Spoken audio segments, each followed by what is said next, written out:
are listening to my voice right now, it is likely because the world outside your window has grown quiet. But the world inside your mind has never been louder. It is 2 or 3 in the morning. The blue light from your phone screen flickers off. The room settles into shadows, and yet your brain suddenly switches on, like a neon sign that refuses to fade. Your heart feels a tight, familiar pressure as your thoughts race toward tomorrow's endless checklist. Circle back to an uncomfortable conversation from 3 years ago and relentlessly rehearse every mistake you think you have ever made.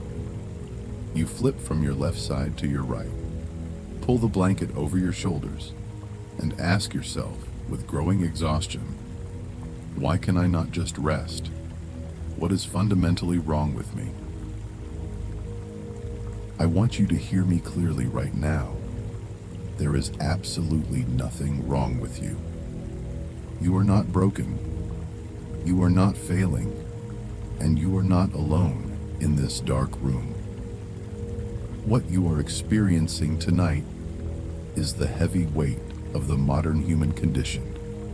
A mind that has been overworked in a relentless, competitive world, trained to analyze, fight, and control every outcome.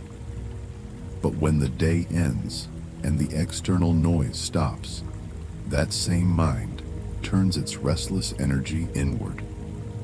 It transforms your bed into an internal courtroom where you play the judge, the prosecutor, and the accused all at once. Tonight, right here and right now, we are putting down the heavy gavel. We are closing the courtroom for good. In this deep sleep session, we are going to walk together through all 11 ancient verses from one of the most sacred texts in Buddhist wisdom, the Mind chapter of the Dhammapada. These lines were spoken over 2,500 years ago by the Buddha, who sat in the exact same midnight stillness and watched his own mind do precisely what your mind is doing right now. He did not look at this wandering nature with anger or judgment. He met it with a radical, soothing kindness. If you stay with me through the quiet journey of this evening, something inside your chest will begin to soften. By the time we reach the final minutes of our time together, you will receive 3 life-changing gifts. First, you will learn why your anxious, wandering mind is not a flaw to be punished, but a creature to be befriended, instantly dissolving the panic and guilt of insomnia. Second, you will discover the ancient art of gentle returns, an effortless way of breathing that straightens out chaotic thoughts without force, willpower, or frustration. And third, you will permanently dismiss your internal judge, releasing old emotional wounds and allowing your nervous system to sink into the deepest, most restorative sleep of your life. You do not need any prior experience with meditation. You do not need to force your mind to go blank or memorize complex philosophies. The Buddha simply invited his listeners to pause, to look closely, and to take refuge in the present moment. So wherever you are lying right now, allow your body to settle into the bed. Unclench your jaw. Drop your shoulders away from your ears. Take a slow, deep breath in through your nose. Hold it for a brief, soft second, and let it fall out through your mouth. You have carried the weight of the world all day long. You do not have to carry it for one more second. Let us step through the quiet doorway together. Our journey through this sacred chapter begins with a verse that craftsmen and spiritual seekers have cherished for thousands of years. The ancient text tells us that the mind quivers and shakes, hard to guard, hard to curb, but the discerning straighten it out, like a Fletcher straightens an arrow. In the rolling hills of Nashville, Tennessee, there lived a master craftsman named Marcus, who spent his life restoring vintage acoustic guitars and shaping wooden instruments. Musicians came from across the country to his workshop because his instruments possessed a rich, resonant tone that never warped over time. Marcus took on a young apprentice named Ethan, a passionate boy who wanted to learn the trade quickly. Ethan was energetic and fast. He could shape a guitar neck from a raw piece of mahogany in a single afternoon, and he believed his speed was a sign of superior talent. However, one aspect of his master's work frustrated Ethan deeply. Marcus worked at an agonizingly slow pace. He would take a curved piece of wood, warm it gently over a steam pot, bend it a fraction of an inch with his hands, look down its length with one eye closed, and then set it down on a wooden rack. He would leave it there for an entire day before touching it again. One afternoon, Ethan could no longer contain his impatience. "Master," he blurted out, "why do you waste so many days on a single piece of wood? If you just applied strong pressure and clamped it down tight over the heat, you could force it straight in 20 minutes. Marcus put down his carving knife, picked up one of Ethan's quickly crafted guitar necks, and held it up to the afternoon light. He pointed to a subtle, invisible tension in the grain. "Look here, Ethan," Marcus said gently. "You forced this wood into shape with brute strength, but wood grew in the forest for 50 years with its own natural curves, grain, and memory. When you force it straight all at once, the inner fibers remain fractured and tense. The moment the climate changes, or the strings are tightened, the wood quietly fights back and snaps back into its old curve." Marcus picked up one of his own slowly crafted pieces. "You cannot hurry a living thing into true straightness," he explained warmly. "You can only return to it with patient kindness. Today I warm the wood over the steam and bring it back a millimeter.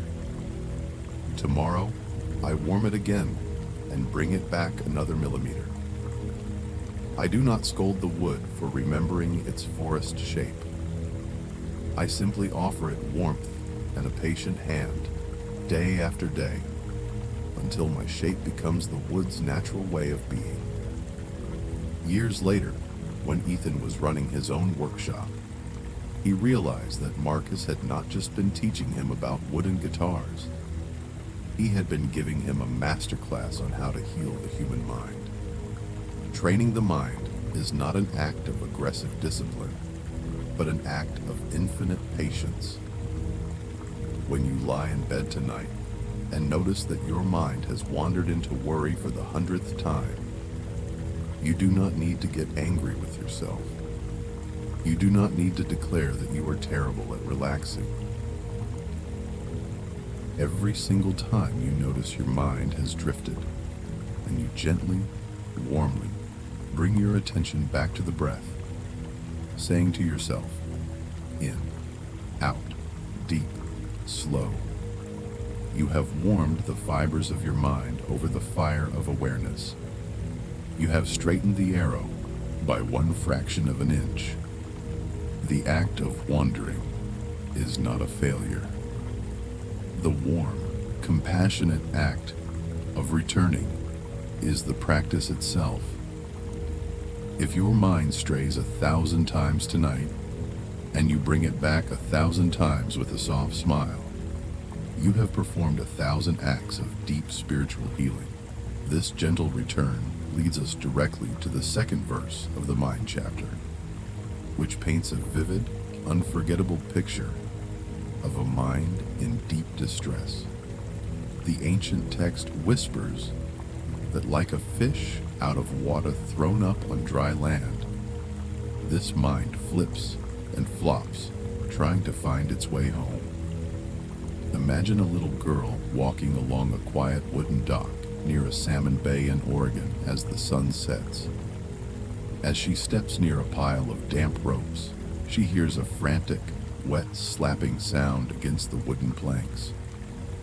Looking down, she sees a small silver fish that was accidentally flipped onto the dock by a fisherman's net.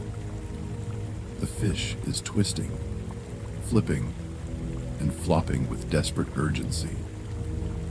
Its scales are covered in dust, its gills are gasping, and every muscle in its tiny body is thrashing wildly against the hard, dry wood.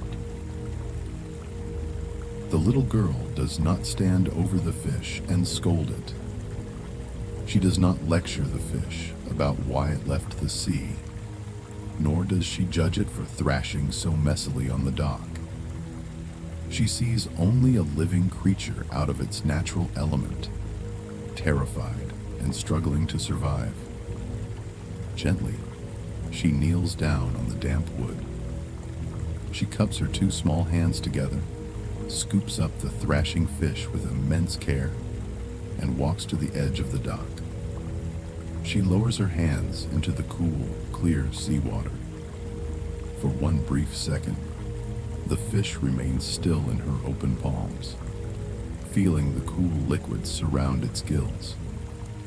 Then, with a soft flick of its tail, it glides out of her hands and disappears safely into the deep blue water. When your mind is racing at 3 in the morning, spinning through panic, overthinking, and worst-case scenarios, it is simply that silver fish on dry land. It is flipping and flopping because it has been pulled out of its natural element. What is the mind's true natural element? It is presence. It is the cool, deep river of the present moment. This body, this soft mattress, this safe room, this simple, flowing breath. When your mind strays into the dry, harsh desert of future worries or past regrets, it cannot breathe. Its frantic spinning is not a sign of badness. It is a desperate cry to return home to the water. Tonight, when you notice your mind flipping and flopping in the dark, do not scold it. Treat your anxious thoughts with the same soft compassion that the little girl showed to the silver fish. Scoop your attention up gently with warm hands. Hold it with deep tenderness and place it back into the cool, soothing water of your breath. Feel the gentle rise of your stomach as you breathe in, and the soft release as you breathe out. You are bringing the fish back to the river. As the mind begins to settle into the water of the breath, the third verse meets us with profound honesty. The text says that the mind is hard to hold back, flighty, alighting where it will, but it is good to tame the mind, for a tamed mind leads to bliss. Notice how there is no condemnation in these words. The Buddha does not call your mind evil or defective. He simply describes it as it actually is: flighty, hard to hold back, landing wherever it pleases. Consider an executive named Annalise who works in a high-pressure marketing firm in downtown Manhattan. Every day, her mind is trained to be sharp, hyper-vigilant, and intensely focused as she navigates corporate demands, client presentations, and endless notifications. Throughout the day, this constant drive serves her well. But when she returns to her 42nd floor apartment, turns off the lights and lies in bed, her mind does not know how to turn off. The moment the city noise below fades into a dull hum, her thoughts begin to race. Her mind revisits a tense email from her vice president, rehearses an awkward interaction with a colleague from 2 weeks ago, and dredges up an old insecurity from her high school years. For months, Annalise fought her insomnia with aggressive willpower. She tried forcing her eyes shut, scolding herself for overthinking, and demanding that her brain go silent. But the harder she pushed against her thoughts, the more frantic they became, leaving her chest tight and her heart pounding at 3 in the morning. One weekend, feeling completely burned out, Annalise visited her grandmother, who lived in a quiet, sunlit home in rural upstate New York. As they sat on the porch, drinking warm tea, Annalise poured out her frustration about her uncontrollable mind. Her grandmother listened with deep, patient eyes. When Annalise finished, the old woman asked softly, "When an unexpected guest knocks on your front door late at night during a rainstorm, what do you do?" Annalise frowned, surprised by the question. "I open the door slightly," she replied. "I acknowledge them. I offer them a dry towel or a hot drink." "And if they stay a bit longer than you expected?" her grandmother asked. "I stay polite," Annalise said. "I sit in the living room with them. I don't physically throw them out into the mud." Eventually, when they are ready, they walk out the door. Her grandmother smiled gently and looked out at the trees. "And do you stand by the window all night long, trembling with fear, terrified that another guest might knock?" Annalise laughed softly. "No, of course not. I lock the latch, leave the porch light on, and go to sleep." Her grandmother reached out and touched her hand. "Your anxious thoughts are just late-night guests. They come knocking at the door of your mind. Some carry worries about tomorrow. Some carry memories of yesterday. You do not have to fight them at the doorway, and you certainly do not have to stand guard over them all night. Greet them politely. Let them sit in the quiet room of your awareness, and let them leave when they are ready." That night, back in her Manhattan apartment, when the worries began to knock, Annalise tried a new way of being. When a thought about her job performance surfaced, instead of panicking, she softly breathed in and murmured in her heart, "Breathing in, I know a worry about work is here." Breathing out, I smiled to my thought.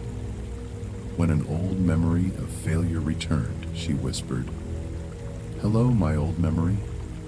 You are welcome to sit here, but I am going to rest." She did not argue with them. She did not invite them to stay for a 3-hour discussion, nor did she try to shove them out the window. She simply anchored her awareness in her breath, resting right here and right now. Within 20 minutes, the heavy tension in her chest dissolved, replaced by a cool, slow rhythm of breathing, and she drifted into a deep, uninterrupted sleep. The mind is naturally like a small bird. Birds fly because flying is what birds do. Telling a bird to stop flying is not spiritual wisdom. It is a fundamental misunderstanding of nature. Your late-night thoughts are not proof that you are failing. They are simply a mind doing what minds naturally do. Suffering does not come from the arrival of the thought. It comes from our violent struggle against it. When we stop waging war against our late-night houseguests, we begin to understand the 4th verse of the Mind chapter, which reveals the subtle nature of our thoughts. The text tells us that the mind is so hard to see, so subtle, alighting where it will, but the discerning protect the mind, and a guarded mind leads to bliss. Imagine an 18-wheeler truck driver named Tom who spent his nights driving long-distance cargo routes across the vast, dark highways of Texas. Driving an enormous vehicle through the pitch-black night required a very specific kind of attention. Tom knew that if he waited until his truck drifted completely off the road before steering back, he would flip the vehicle. Instead, he kept his eyes resting gently on the white lines ahead, making micro-adjustments with his hands on the wheel before any real drift occurred. In his personal life, Tom applied this exact same principle to his home garden. He noticed that if he walked through his vegetable patch every morning, he could spot tiny weed sprouts when they were no larger than a tiny green leaf. He could pinch them out effortlessly with 2 fingers without disturbing the soil. But if he ignored the garden for 3 weeks, those tiny sprouts would grow thick, deep roots, requiring hours of back-breaking labor to dig out. One night, while driving through the quiet Texas dark, Tom realized that his mind worked the exact same way. Most people wait until a small worry has grown into a massive, terrifying panic attack before they pay attention to it. By then, the anxiety has already taken deep root in their body, making their heart race and their muscles tense. The Dhammapada teaches us the wisdom of early awareness, guarding the mind by noticing thoughts when they are still small, subtle sprouts. When you are lying in bed and a tiny thought of worry first enters your awareness, perhaps a quick thought about a task tomorrow, you do not need to fight it. You simply notice it early. Oh, there is a small sprout of worry. By catching it when it is subtle, you can gently place your attention back on your breath before the thought builds momentum and turns into an internal storm. Guarding the mind is not about building walls or living in fear. It is about keeping a gentle, loving eye on your internal garden, caring for what enters with calm presence. This brings us to the 5th verse, which describes the mysterious, boundless nature of our inner world. The text tells us that the mind wanders far, travels alone, is incorporeal, and lies hidden in the cave of the heart. Those who tame the mind are freed from old habits. Think of an artist named Maya, who worked in a quiet studio overlooking the foggy bay of San Francisco. Maya spent her days painting large canvases, fascinated by the way light moved across water. One evening, as she sat looking out at the Golden Gate Bridge shrouded in mist, she contemplated the nature of her own mind. She realized how extraordinary it was that while her physical body sat on a wooden stool in San Francisco, her mind could instantly wander back to her childhood home in New Mexico, or travel to a future date 10 years from now, or explore an imaginary forest she had never physically visited. The mind wanders far, travels alone, has no physical body, and lives hidden in the secret room of the heart. Maya recognized that every single human being walking the streets of San Francisco carried their own private inner universe, a world that no one else could ever fully see or enter. At first, this realization made her feel a sense of profound solitude. But as she sat with the thought, a deeper warmth filled her heart.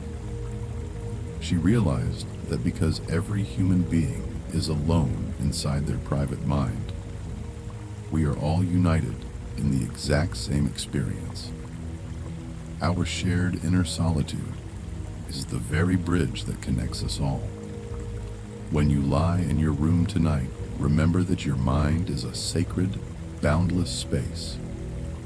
You do not need to fear its wandering nature. The verse promises that when you tame your mind through gentle presence, your oldest, most stubborn habits, the habit of self-criticism, the habit of late-night anxiety, the habit of feeling inadequate, begin to fall away naturally. They do not leave through force. They dissolve because they no longer find a place to root in a mind filled with self-compassion. As we learn to navigate this inner space, the sixth verse addresses the moments when we feel unsettled by the world outside.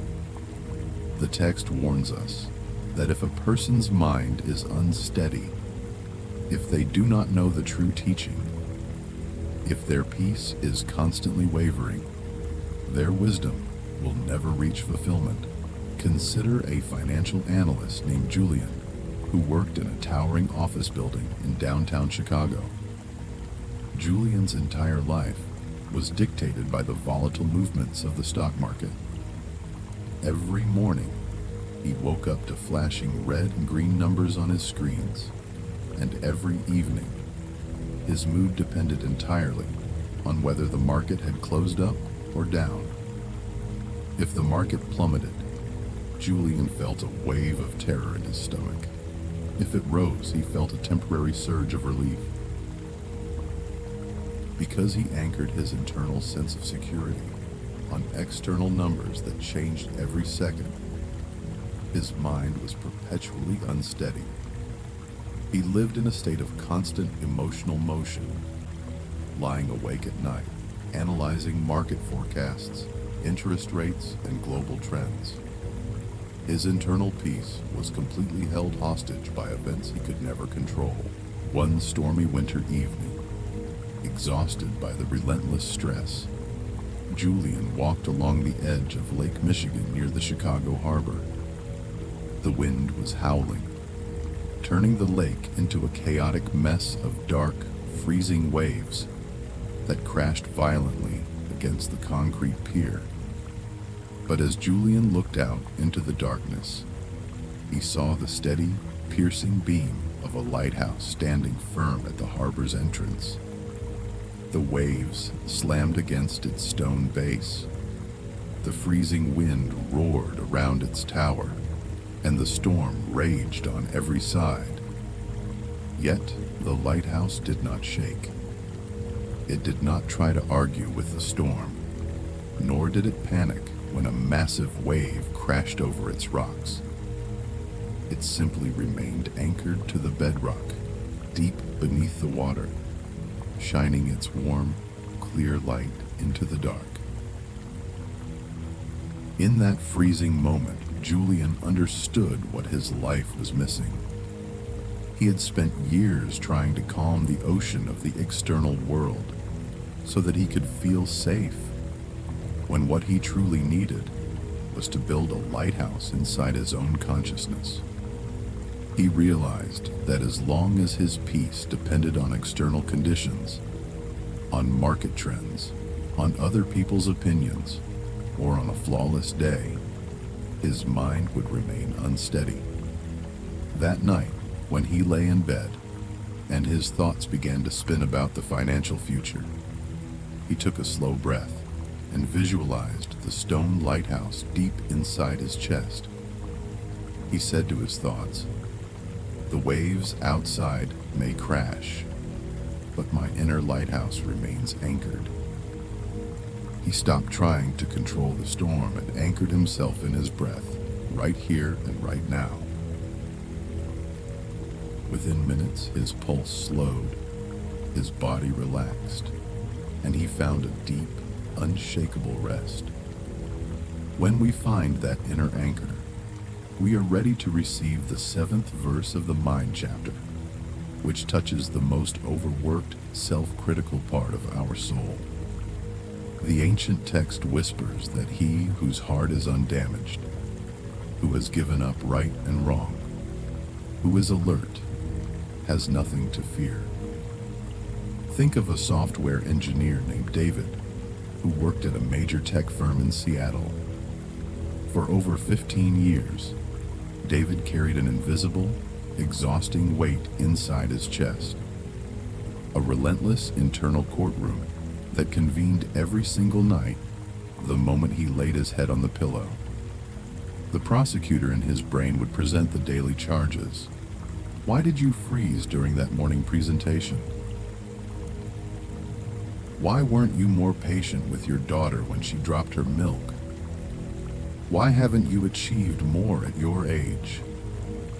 As both the helpless defendant and the harsh judge, David would lie awake for hours, analyzing his flaws, defending his choices, and feeling a deep, quiet shame about his perceived inadequacies. This nightly trial left his nervous system in a state of chronic alarm, making peaceful sleep nearly impossible. One rainy spring, David decided to start a small tomato garden in his backyard. He spent his evenings after work digging his hands into the dark, damp Oregon soil, planting young seedlings, and building wooden stakes to support them. As he watched the garden grow over the weeks, a quiet realization began to take root in his mind. He noticed that when a tomato plant had a bent leaf or suffered from a sudden frost, the soil did not scold the plant. The garden did not hold an internal trial to determine if the tomato was a good or bad plant. The earth simply offered nutrients, water, and space, allowing the plant to heal and grow at its own natural pace. One midnight, as David lay in bed and heard the familiar voice of his internal prosecutor beginning to read the day's accusations, he paused. He visualized the dark courtroom in his mind, the wooden benches, the heavy gavel, and the cold judge's robe.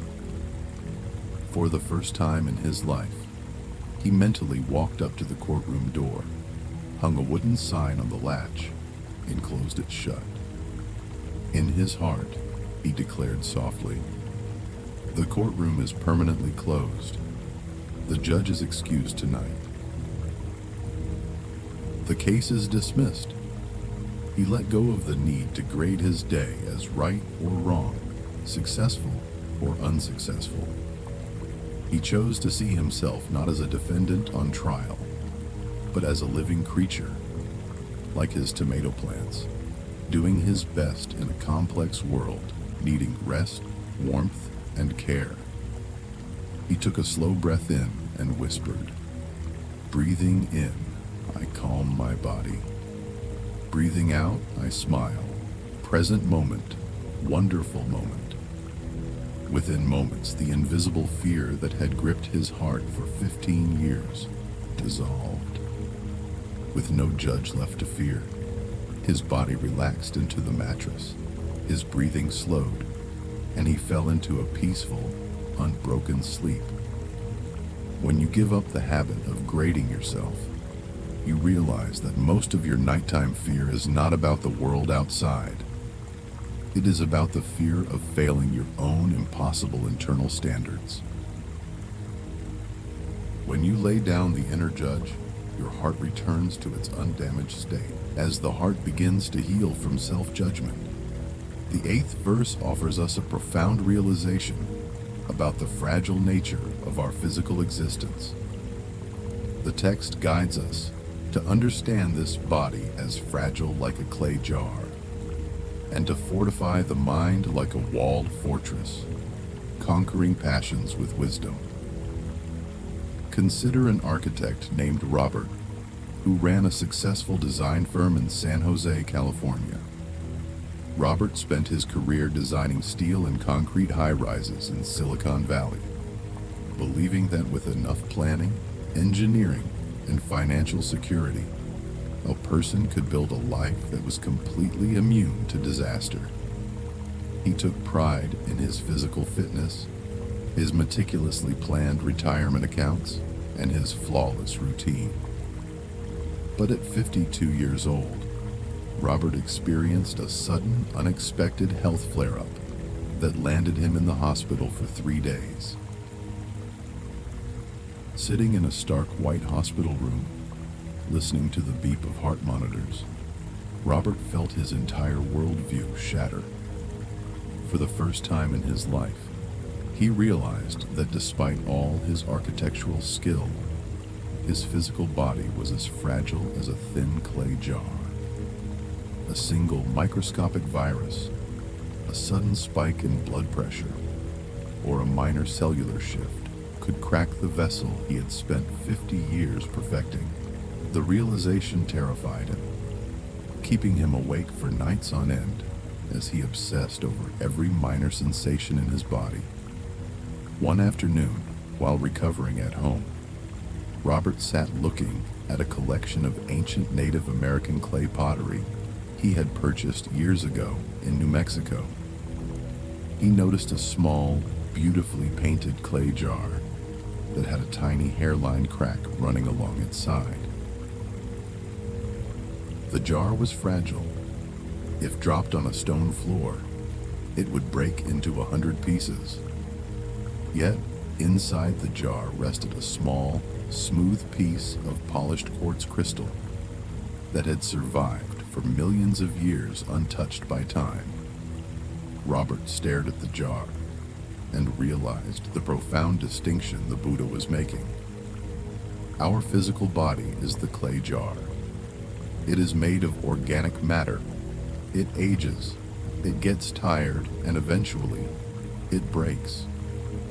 Trying to make a clay jar indestructible is a battle no human being can ever win. But the mind, the quiet, spacious awareness that sits inside the body, can be fortified like an impenetrable stone fortress. Robert realized he had spent 50 years obsessing over the strength of the clay jar, while leaving his internal fortress completely unguarded against terror and anxiety. He began shifting his daily practice. When he lay in bed and felt a flutter of fear about his health, he acknowledged the physical sensation without panic. He said softly to himself, "The clay jar is fragile, but the awareness within is safe." He built his internal fortress not out of fear, but out of mindfulness, grounding himself in the present moment. He realized that while he could not guarantee the physical body would last forever, he could ensure that the sanctuary of his mind remained serene, strong, and undisturbed. This realization of our physical fragility leads naturally into the 9th verse of the Mind chapter, which invites us to contemplate impermanence without fear. The text tells us that before long, this body will lie upon the earth, cast aside, devoid of consciousness, like a useless block of rotting wood. Think of a logistics manager named Samuel, who worked at a massive distribution center in Phoenix, Arizona. Samuel's life was an endless race against time. Every hour of his day was tracked by digital clocks, shipping quotas, and delivery schedules. He lived in a state of constant urgency, carrying a heavy knot of anxiety in his stomach about whether he would meet his quarterly targets or secure his next promotion. Samuel had convinced himself that if he worked hard enough and accumulated enough wealth, he would achieve ultimate security. But the constant pressure left him with severe insomnia, lying awake in the desert heat, his mind spinning through financial spreadsheets and career ambitions long past midnight. One Saturday evening, Samuel drove out into the vast, quiet desert of the Sonoran Desert outside Phoenix to watch the sunset. As he walked among the giant saguaro cactuses, he stumbled upon an old, weathered piece of desert mesquite wood lying in the sand. The wood was dry, hollow, and bleached white by decades of scorching sun. It had once been part of a living tree 50 years ago, but now it lay still, completely indifferent to time, money, or ambition. Samuel sat down on a warm rock beside the weathered wood and looked out at the vast, darkening sky. A deep, quiet clarity washed over him. He realized that in a short span of time, his physical body would also be laid down upon the earth, just like that piece of wood. The promotions he stressed over, the bank accounts he checked at 2 a.m, the corporate status he chased so frantically, none of it would matter when his final breath was drawn. He saw how much of his nighttime anxiety was born from a desperate attempt to build a permanent monument out of a temporary life. In the quiet of the desert, this thought did not bring him sadness. It brought him an overwhelming sense of liberation. He realized that if his time on this earth was short and temporary, then spending his precious midnight hours worrying about trivial matters was a profound waste of life. When he returned home that night and lay in his bed, the old worries about work began to surface. Samuel smiled in the dark, pictured the weathered wood in the desert sand, and whispered softly, "This day is over. The work is finished." In the light of impermanence, these worries are just dust in the wind. He let go of the heavy burden of accumulation, surrendered his need to control tomorrow, and fell into a deep, peaceful sleep. When we let go of the need to control the uncontrollable, we avoid the trap revealed in the 10th verse of the Mind chapter, which warns us about the dangers of a stray mind. The text states that whatever harm an enemy may do to an enemy, or a hater to a hater, a wrongly directed mind can do oneself far greater harm. Consider an emergency room doctor named Sarah, who worked in a busy hospital in Boston. Sarah was extraordinary at her job, possessing steady hands and a quick mind during crises. However, 2 years prior, she had experienced a tragic night in the trauma bay, where, despite all her medical skill, a critically injured patient could not be saved. The medical review confirmed that Sarah had done everything humanly possible, but the weight of the loss settled deep in her soul. For 2 years, Sarah suffered from severe nighttime rumination. Almost every evening, around 2 a.m, her mind would recreate the entire emergency room scene. She would mentally replay the cardiac monitor sounds, go over every order she gave, and question whether she should have acted 3 seconds faster. One night, while sitting in her kitchen feeling completely drained, she took out a notepad and began to do a quiet calculation. The original traumatic event in the hospital had lasted exactly 45 minutes. But over the previous 2 years, she had spent roughly 2 hours every night replaying those 45 minutes in her mind. She multiplied the numbers and stared at the page in shock. She had spent over 1,400 hours mentally reliving a 45-minute tragedy. In that quiet kitchen, the wisdom of the Buddha's teachings washed over her. She realized the profound truth of what Buddhist philosophy calls the second arrow. The first arrow is the real difficulty that life brings us from the outside. The loss, the accident, the painful diagnosis, or the sudden heartbreak. The first arrow hurts, and it demands our genuine grief and care. But the second arrow is the one we shoot into our own hearts over and over again, through endless mental rumination, replaying the past and asking, what if? Sarah saw clearly that the hospital tragedy had happened once, 2 years ago, in 45 minutes. But her own mind had shot the second arrow 1,400 times. She set down her pen, placed her hands over her heart, and took a slow, compassionate breath. She said to her racing mind, "The event happened once. The replaying is just my mind trying to control what cannot be changed. I forgive myself." I put down the second arrow the moment she stopped feeding the rumination. The heavy shadow of the past lost its grip on her present.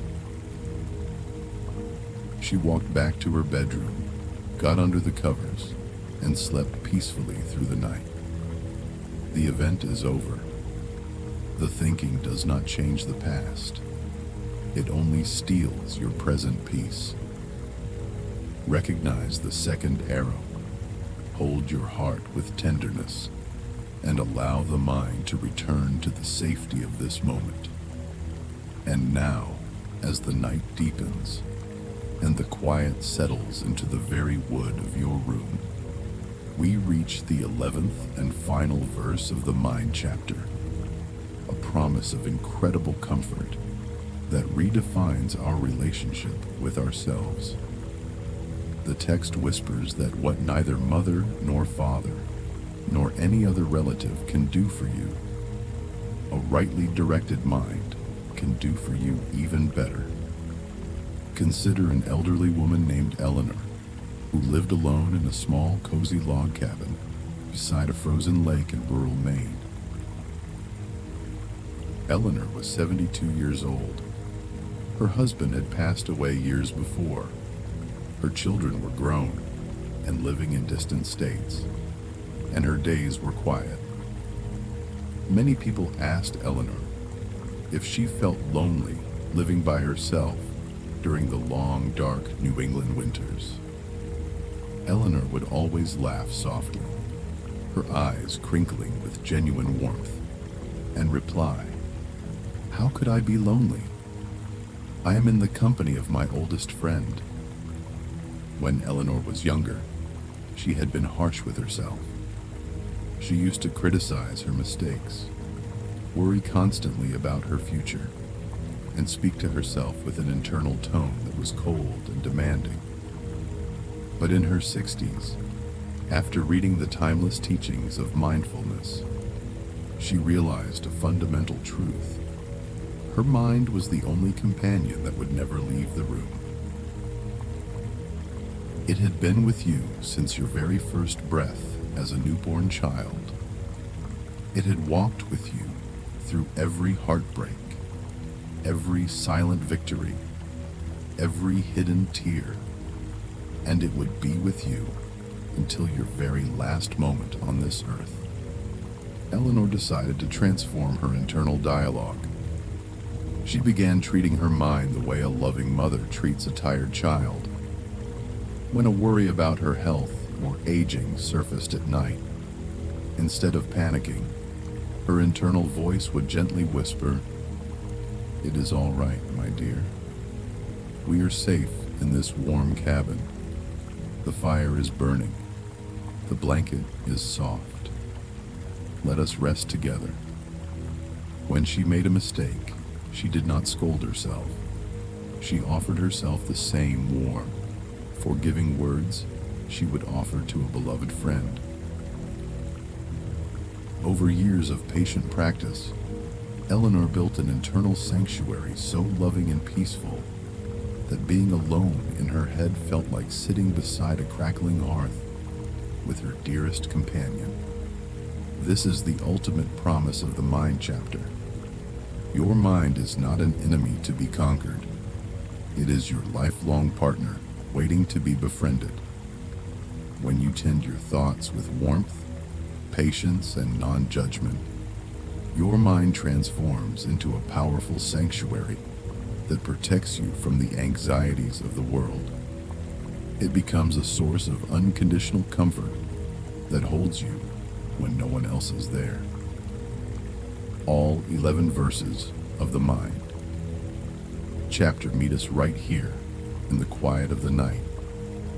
They remind us that our mind is workable, that our internal courtroom can be permanently closed, that our old mental habits can dissolve, and that true peace is available right here and right now. You do not need to fight your thoughts anymore. You do not need to solve a single problem before tomorrow morning. The day is finished. The work is complete. You are safe. Allow your breathing to grow long, slow, and completely effortless. Feel the cool air moving into your body and the warm air gently flowing out. Let your physical body sink 2 inches deeper into the soft mattress beneath you. Relax the muscles in your forehead. Loosen your shoulders and let your hands rest gently by your side. If a thought drifts into your awareness in the quiet hours ahead, simply smile at it in the dark. Welcome it like a passing guest. Warm its edges over the gentle fire of your awareness like the old Fletcher, and submerge it softly back into the cool, protective river of your breath. You are safe in this sanctuary. You are whole, you are protected, and you are finally home within yourself.